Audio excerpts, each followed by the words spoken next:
স্মৃতি বুটিক চ্যানেলে সবাইকে স্বাগত বন্ধুরা। আজকে নিয়ে চলে এসেছি ফোর টেকিং ব্লাউজ।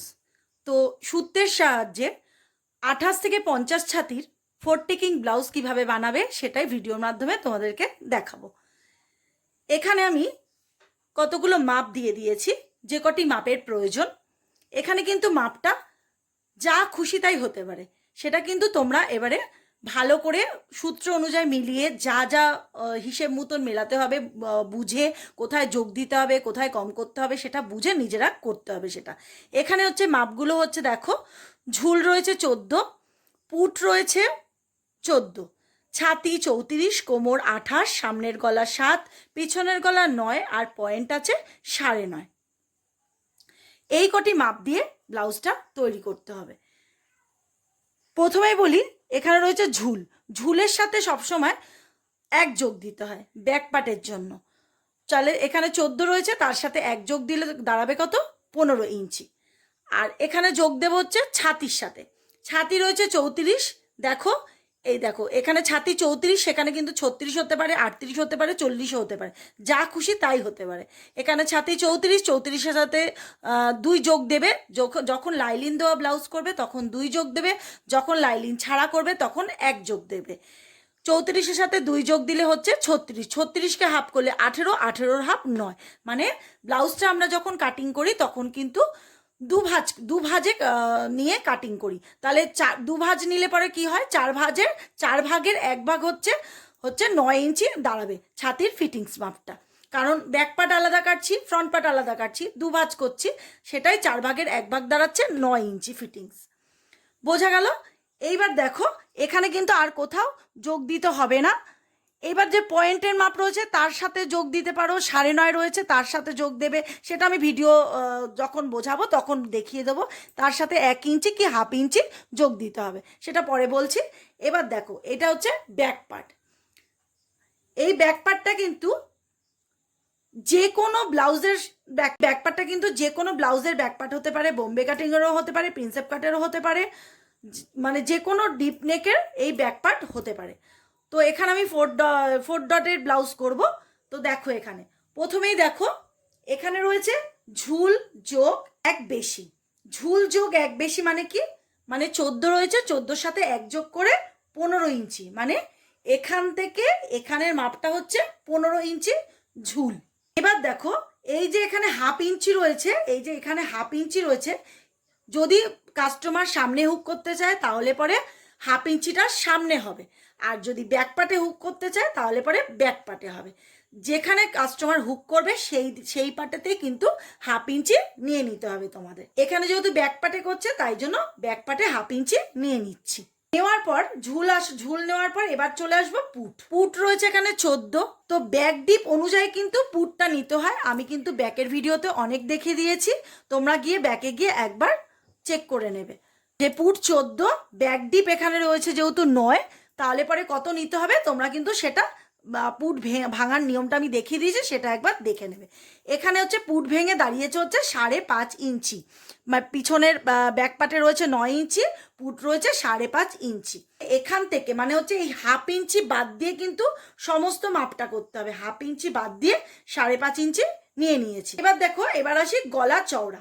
পুটের গলা চওড়া, এই গলা চওড়া মানে এখান থেকে এই জায়গাটা, এটাকে বলছে গলা চওড়া।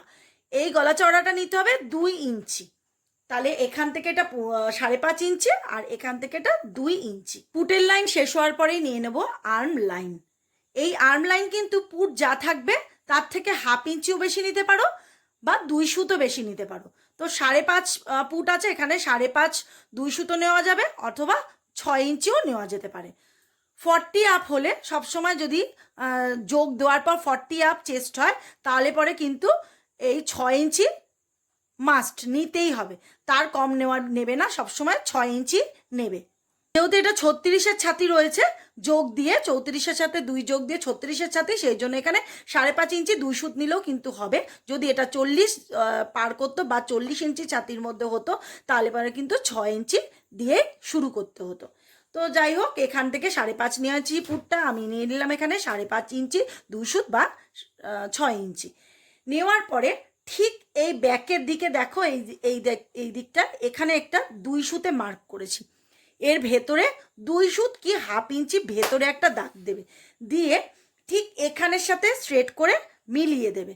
মিলিয়ে দিয়ে ঠিক এই কর্নার থেকে 1.5 ইঞ্চিতে একটা মার্ক করবে। ঠিক এই কর্নার থেকে 1.5 ইঞ্চিতে মার্ক করবে। এটাই হলো ব্যাকের আর্মহোলের রাউন্ড।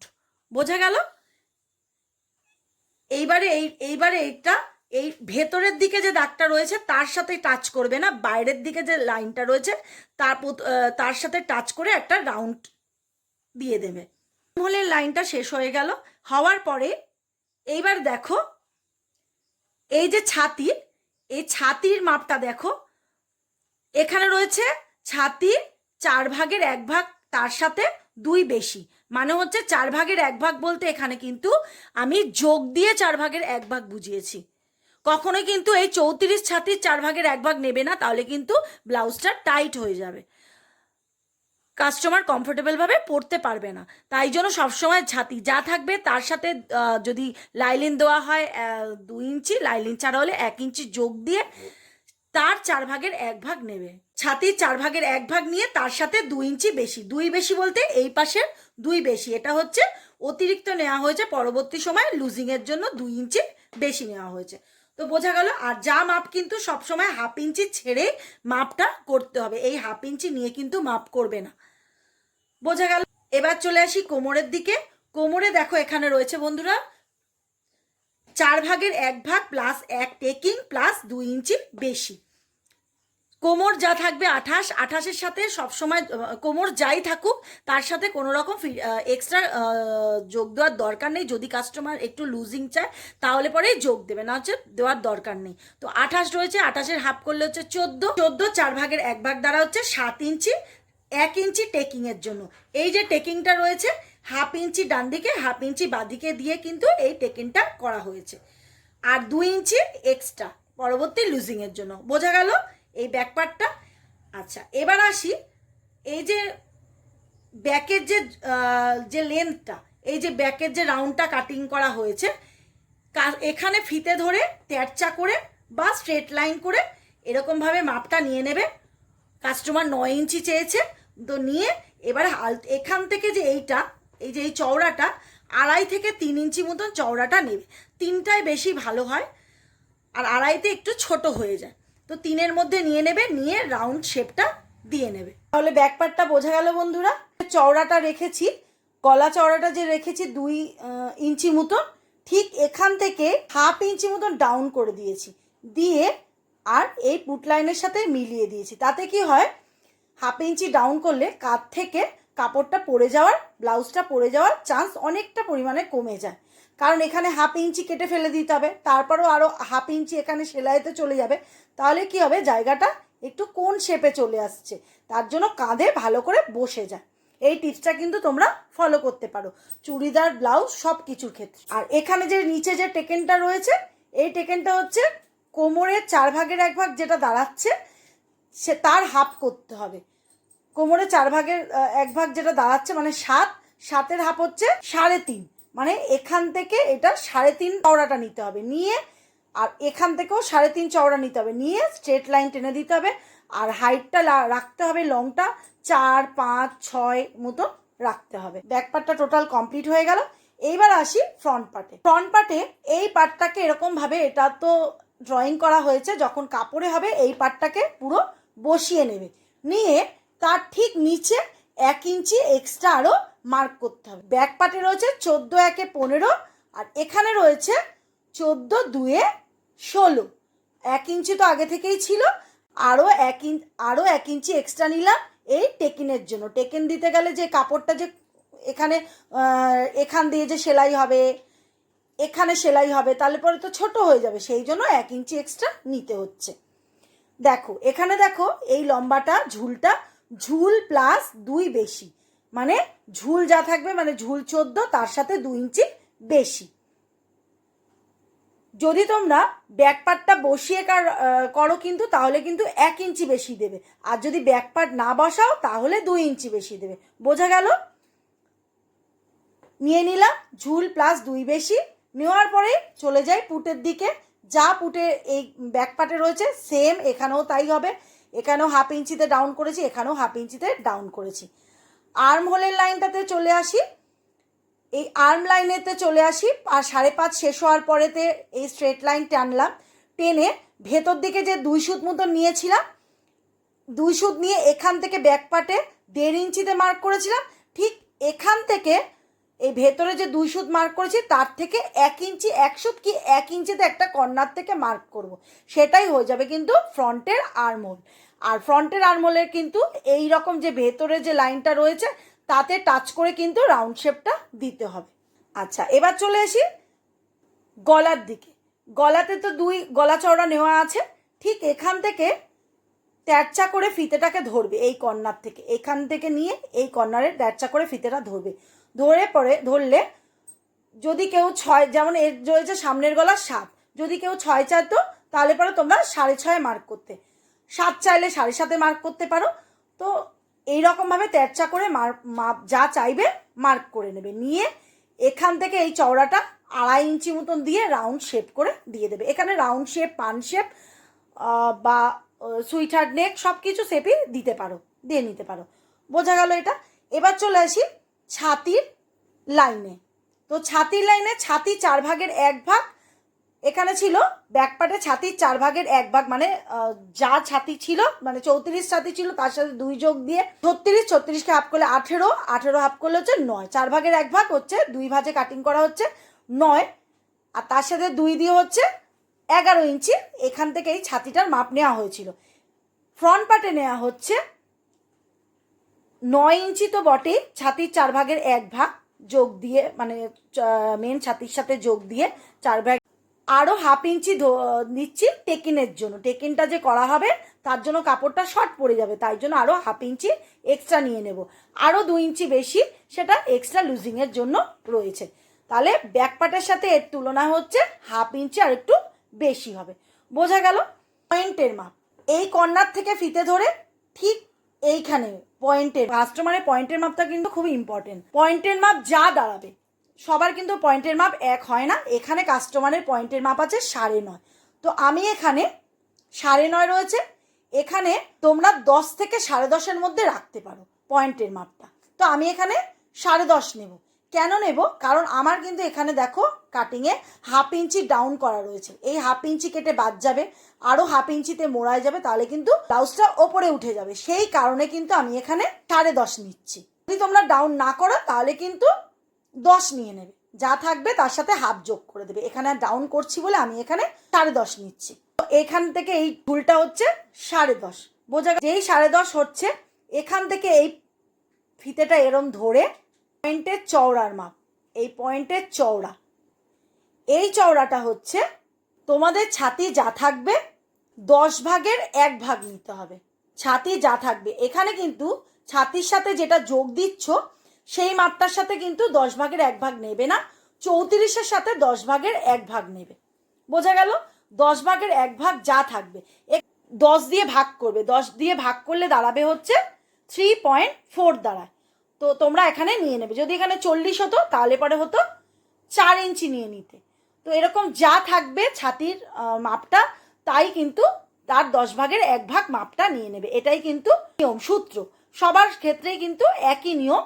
তো এখান থেকে 3.4 নিয়ে নিলাম। নেওয়ার পরে এখান থেকে 3.4-এ একটা মাপ নিলাম, এরকম একটা স্ট্রেট লাইন টানলাম, এখান থেকে এরকম একটা স্ট্রেট লাইন টানলাম। বোঝা গেল? ঠিক এই যে লাইনটা শেষ হলো, লাইনটা শেষ হওয়ার পর এখান থেকে একটা স্ট্রেট লাইন টানতে হবে। তো এখানে ড্রয়িং করেছি বলে বোঝা যাচ্ছে না, কাপড়ে কিন্তু তোমরা ভালো করে বুঝতে পারবে। এখান থেকে একটা স্ট্রেট লাইন লাইনটা টানা হয়ে গেল। এখান থেকে চলে আসবে 5, 5.5, 6 বা 6.5, এর মধ্যে একটা পয়েন্ট করে নেবে। নিয়ে এরকম তেরচাভাবে আরেকটা লাইন টেনে নেবে। সবই কিন্তু এই মিডিলের যে পয়েন্টের চওড়ার মাপটা হয়েছে তার সাথে কিন্তু মিলিয়ে দিচ্ছ। বোঝা গেল? আবার ঠিক বগলের দিকে চলে আসবে। বগলে তো সেম, ওপর থেকে 4.5, 5 ইঞ্চিতে একটা মার্ক করবে, নিয়ে ঠিক একটা স্ট্রেট লাইন এই পয়েন্টের মাপের সাথে মিলিয়ে দেবে। এইবার এই পয়েন্টের মাপটা, যে এখানে যে পয়েন্টের মাপটা রয়েছে, ঠিক এখান থেকে এইখানে 1.5 ইঞ্চিতে একটা মার্ক করবে। একটা মার্ক করলে আবার এখান থেকে পয়েন্টের মাপ থেকে এখানে 1.5 ইঞ্চিতে একটা মার্ক করবে, আবার এখানে পয়েন্টের মাপ থেকে এইখানে একটা 1.5 ইঞ্চিতে মার্ক করলে, বোঝা গেল? আবার এই পয়েন্টের মাপ থেকে এখানে একটা 1.5 ইঞ্চিতে মার্ক করলে, করে একটা রাউন্ড শেপ দিয়ে নেবে। এটাই কিন্তু তোমাদের খাপ তৈরি হবে। এই পাশের যে পয়েন্টের যে চওড়াটা রয়েছে এখানে ঠিক এই যে 1.5 ইঞ্চিতে মার্ক করলে, ঠিক ওখান থেকে এখানে এর ডান দিকে 1/2 ইঞ্চি, এর বাঁ দিকে 1/2 ইঞ্চিতে একটা দিয়ে টেকিনের শেপ করে দেবে। বগলের দিকে যে ডটটা রয়েছে সেখানে টোটাল 1/2 ইঞ্চিতে একটা শেপ দেবে, মানে ডান দিকে 2 সুত বাঁ দিকে 2 সুত দিয়ে কিন্তু একটা শেপ দেবে, দিয়ে 1/2 ইঞ্চি হবে। এই যে 1/2 ইঞ্চি নিয়েছিলাম এক্সট্রা টেকিনের মাপটা করে নিলে, এই কিন্তু 1.5 ইঞ্চির নিচে আর নামবে না, এই পয়েন্টের সাথে মিলে গেল। আচ্ছা, এবার দেখো এই যে সাইডে রয়েছে এখান থেকে এই কর্নার থেকেও ডান দিকে 1/2 ইঞ্চি বাঁ দিকে 1/2 ইঞ্চি নিয়ে একটা শেপ দিয়ে নিলে, বোঝা গেল? এবার চলে আসবো নিচের দিকে। এর নিচে রয়েছে কোমরের 4 ভাগের 1 ভাগ। এবার তুমি যতটা টেকিন দিতে চাও, দেখো 40 চেস্টের ওপরে হলে কিন্তু 2.5 টেকিন দেওয়া যেতে পারে, 2.5-এর ওপরে টেকিন দেবে, মানে 2.5 ইঞ্চি দিতে পারো। এখানে 40-এর নিচে আছে বলে আমি এখানে 2 ইঞ্চিতে টেকিন দিয়েছি, তাহলে ডান দিকে 1 ইঞ্চি বাঁ দিকে 1 ইঞ্চি, বোঝা গেল? আচ্ছা, এই যে নিচের লাইনটা এখানের লাইনটা কি করে নেবে, এই যে চওড়াটা রয়েছে, এই যে পয়েন্টের যে চওড়াটা রয়েছে ঠিক এখান থেকেও কিন্তু 3.4-এতে একটা মাপ, 3.4-এতে মার্ক করে নিচ্ছ, সেটাই কিন্তু চওড়াটা। ওপরেও যা নেবে নিচেও তাই নেবে, নিয়ে কিন্তু মিডিলে একটা লাইন টেনে ডান দিকে 1 ইঞ্চি বাঁ দিকে 1 ইঞ্চি দিয়ে কিন্তু টেকেনটা দিতে হবে। আর টেকেনটা কিন্তু সবই 1.5 ইঞ্চিতে কিন্তু শেষ হয়ে যাচ্ছে, বোঝা গেল? আর মাঝখানে যেটা পড়ে থাকছে সেটাই কিন্তু খাপ তৈরি হচ্ছে। এই যে 2 ইঞ্চি টেকেনটা নেব, টেকেনটা দিলে তো ছোট হয়ে যাবে, তার জন্য অতিরিক্ত কিন্তু আরও 2 ইঞ্চি এক্সট্রা নিতে হবে। আর 4 ভাগের 1 ভাগ প্লাস 2 টেকেন প্লাস 2 বেশি অতিরিক্ত এক্সট্রা লুজিংয়ের জন্য, বোঝা গেল? নিয়ে নিলাম। ভাবেই কিন্তু 4 ডটের ব্লাউজটা তৈরি করতে হবে। তো যদি বন্ধুরা ভিডিওটি ভালো লেগে থাকে, লাইক শেয়ার কমেন্ট আর সাবস্ক্রাইব করার অনুরোধ রইল। আজকের মতন ভিডিও এখানেই শেষ করছি।